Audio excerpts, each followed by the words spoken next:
Shout out to G-Man Boxing.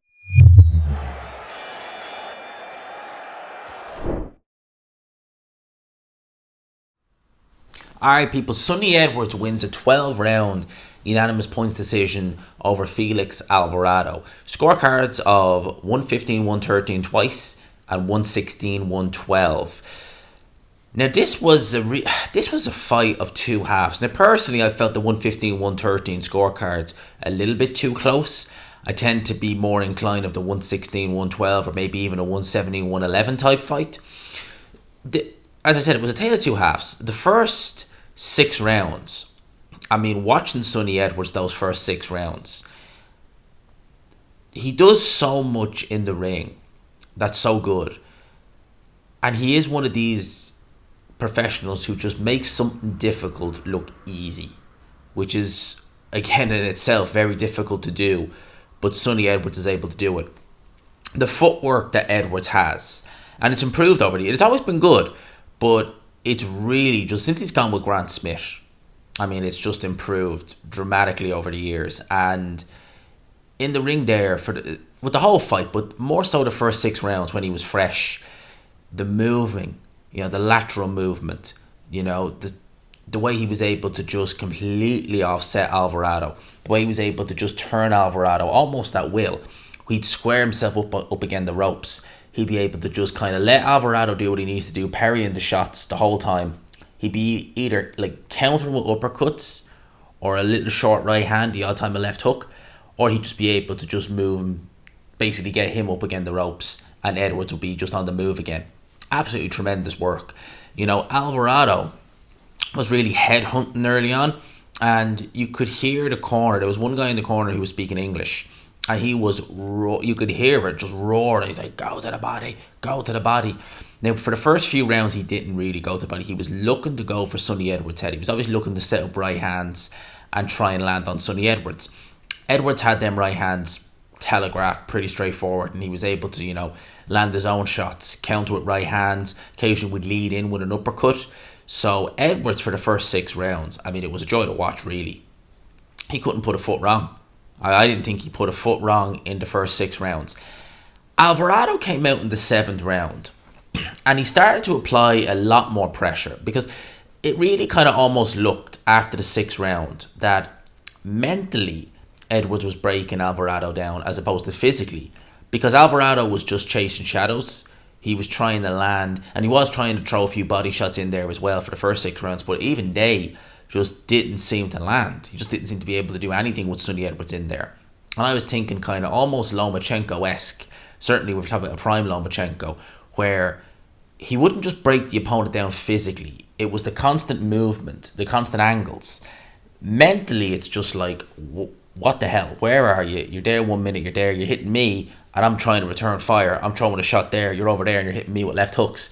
Mentally, it can just be mental gymnastics almost for the opponent.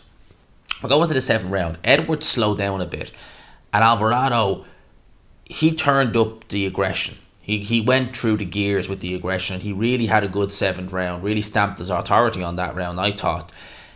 Sonny Edwards, I think it was the 7th or the 8th round, where I actually got worried, thought he injured his ankle, because referee Steve Gray separated them whatever way the feet came together of the referee and Sonny Edwards. Sonny Edwards ended up falling over. And when he got up, I was thinking, because he got up a bit awkward, I was thinking, oh no, don't tell me he's gone and done himself an injury. Didn't appear that way anyway. And Edwards, for me, I was kind of like, is he taking the round off? Because it carried on into the 8th and into the 9th. The 9th round was another good round for Alvarado. And I was like, he's not necessarily hurt, Edwards, or he didn't appear to be buzzed at all in the fight. But Alvarado was having a lot more success. Edwards wasn't countering as much. The spring in Edwards' step just seemed to go a little bit, and I was thinking, okay, I don't understand if he was taking a round or two off, but this appears now that like he just kind of, I don't know, as he put too much effort into the first 6 rounds and left nothing in reserve. Now, Edwards was able to claw back some of the rounds. Like a good example would be the 10th round. Edwards literally did nothing but stay on the ropes in that round, and Alvarado was just putting it on, but none of the shots were landing. You know, he was trying to rip in body shots, but Edwards, see, one thing about Sonny Edwards, he's a very good pundit. If you've ever heard him on BT Sport, he's a very good pundit, and he has a great boxing brain. And you can see him in the ring. He's looking at what his opponent is doing, and from a technical point of view, he's seeing the mistakes they're making and how he can exploit them.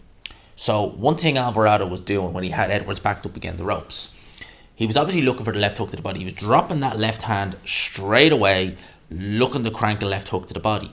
So Edwards first was able to read that and instantly know, right, elbow down, block that left hook. But also, what was happening with Alvarado, he was leaving himself exposed for an uppercut. What did Edwards do? After he felt, okay, now it's time to attack, straight in there with the counter uppercuts, and he was able to land them on Alvarado. Now, he had a lot of success with the uppercut all night, but specifically when he was up against the ropes. And when he was up against the ropes, Alvarado was firing everything at Edwards, but Edwards the whole time just seemed comfy. Was a little bit square, have to be said, it was a little bit square on the ropes, but in some ways I almost think that's what he wanted, because it gave him a little bit kind of, maybe he could get the uppercut off without having to, because Edwards is not someone who goes in there looking to really sit down on a shot. It's probably one of the reasons why he's not got so many knockouts, amongst other reasons, is that you never really see him sit down on any of his shots. So he's happy enough to just kind of have his feet, you know, be on the balls of his feet, stand a little bit square on, and just launch an attack just to offset the opponent.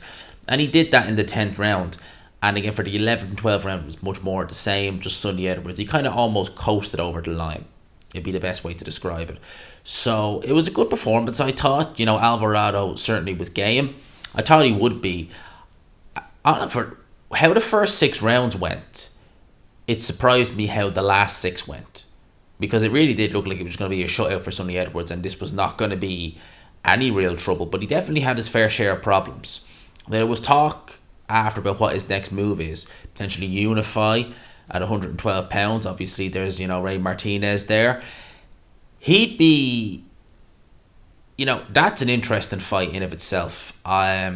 His fight with McWilliams-Ario, that just seems cursed. I think McWilliams has pulled out of that fight again, so I don't know what's going to happen with him on December 3rd. This December 3rd when he's fighting, well, he was meant to fight. I'm not sure if it was, it's definitely in December. I'm pretty sure it's the day Estrada and Chocolatito 3 is happening.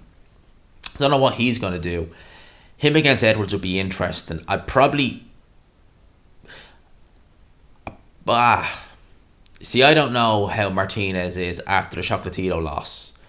Pre-Chocolatito, I would have picked him over Edwards, because I've seen how Andrew Selby was able to have success against him. And Andrew Selby is like a pound shop Sonny Edwards, if even. I mean, that's maybe being disrespectful. He's far from a pound shop Sonny Edwards. He's absolutely, like, I never understood the hype with Andrew Selby. I always felt like he is just a runner. That's all he was, and he wasn't even that good. But he was able to have success against Ray Martinez early on in his fight. So if he can do that, Sonny Edwards certainly can. There was talk of him even going down to 108. I don't know how feasible that is, to face Ken Shearer. That would be good. Oh boy, that would be something else. Ken Shearer versus Sonny Edwards. Oh boy, that would be a good fight. I'd really like to see that.